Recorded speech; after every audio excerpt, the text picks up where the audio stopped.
Chair and fellow speakers, the disappearing T. What do I mean by that? Cup of tea? Letter T? It stands tall and strong at number 20 in the alphabet. So I mean the letter T. And I think it's disappearing. And I am a little bit distraught. Is that too strong a word? But I'm not happy about it.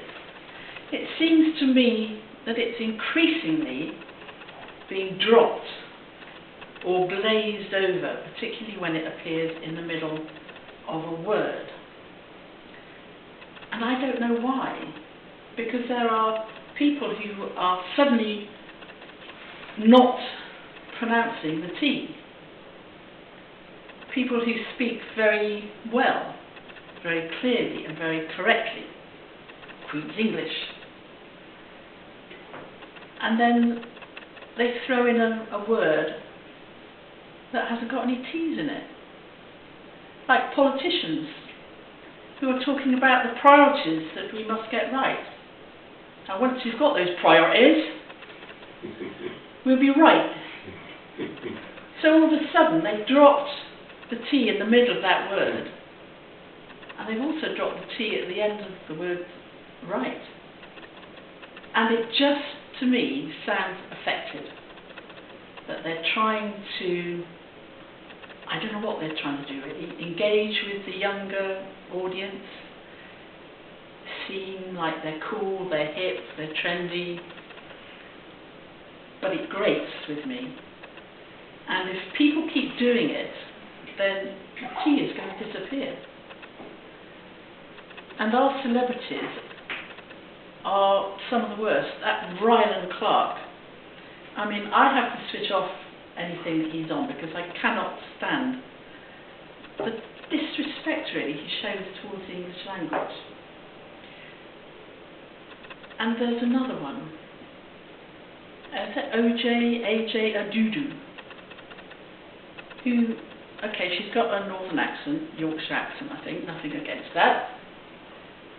But when she talks like that, and then she says, I was looking at my photos yesterday, and this one photo, and I'm thinking, what? Photo? What is that? But it's just a guttural sound. And I'm thinking, at this rate, if people start to copy that sort of speech, we're all going to go back to our caveman days of just grunting at each other. And there will be no alphabet, and there will be no spoken language. And as a lot of our children learn from copying and listening, that's what they're going to learn, and that's how they think that the correct way to speak is. And that worries me. Now I know you're probably thinking, well, Americans do it all the time, and Cockneys. And this is true. But that's part of their culture. And I can accept that. It's part of their heritage.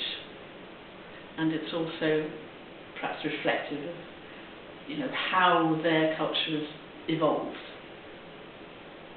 But it doesn't help really with communication and understanding.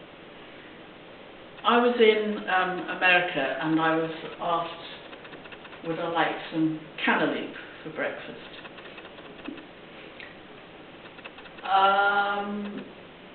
Yeah, sure.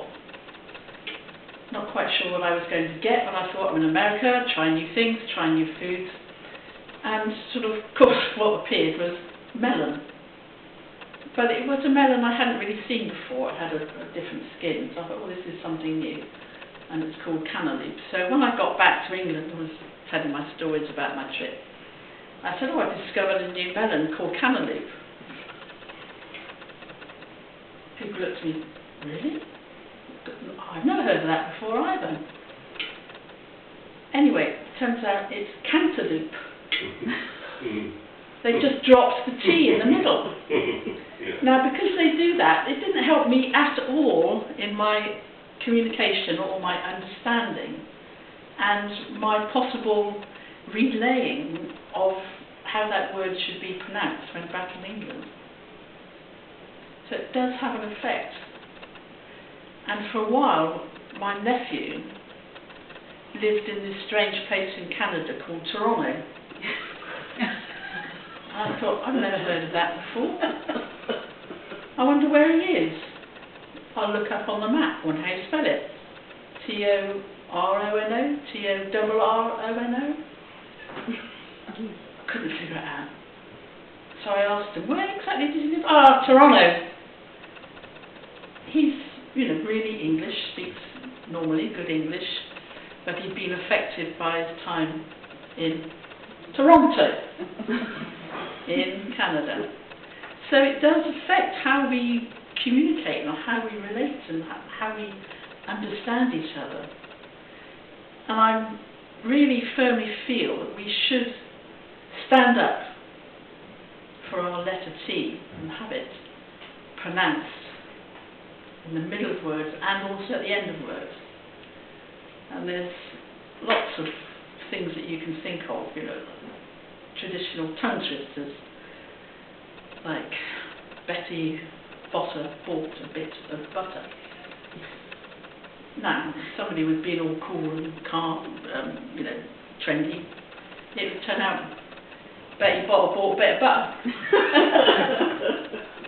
Can we understand that? Not really. And we also say things are pretty. Doesn't matter. Tomato, butter. Priorities. It sounds lazy. I don't know whether it is, but it doesn't sound proper to me. So my plea is for us to uphold the letter T. Let it stand tall and strong in our alphabet. Don't ignore it. Pronounce it. Use it. It's there for a reason. It's there to allow us to communicate what we are trying to say in a way that can be understood. Not just in the middle words, but at the end of the words as well. It stands as a sort of full stop. It stops you running one word into the other, and then you're having a word which is made up of two words, which doesn't make sense. And particularly in Speakers Club, and when we're making speeches, I really feel that we should be speaking good, clear English, pronouncing all the letters, and using all the letters that we've got in the alphabet. Unless we want 25 letters in our alphabet. We may already have 25, because every Christmas the angels came down to say Noel. So please, let's not be left with 24 letters of the alphabet, alright?